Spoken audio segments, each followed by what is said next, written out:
中人藥品驗出到這苯偏比超過標準，台中檢方今仔日偵查終結。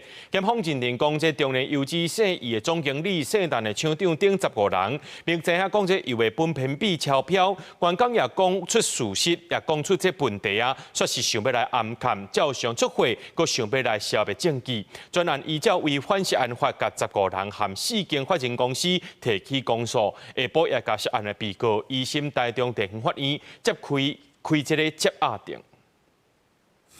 請到台中地院將涉案被告移審到法院。台中地檢署偵辦中人優之問題有限專案第18偵查終結，依照違反食安法，將15個被告甲中人福壽服務、泰山等4間法人公司起訴。當日下晡，中人現役總經理等被告移審地院，其中現役總經理已經裁定結案禁見。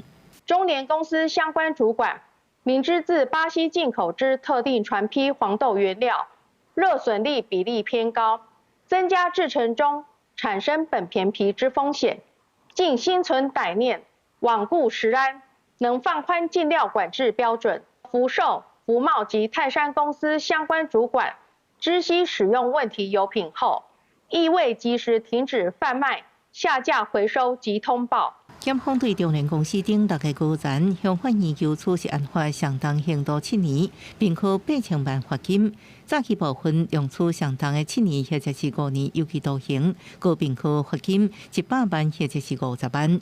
相關犯罪不法所得總共差到8億8,700多萬。檢方也依法向法院申請宣告沒收甲對等。檢方認定相關被告毋但暗崁無報，一直到6月才緊急開會想要寫證，甚至有別證等代志。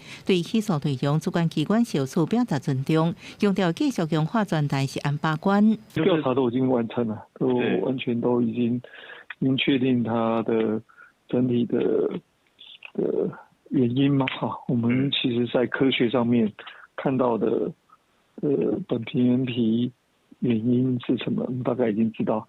接下來就是讓國內確保各個自由的部分產業都能夠符合規定。相關涉案的公司都無回應。台中市政府表示，代誌發生第一時間已經要求停工、停止出貨，和全面落架。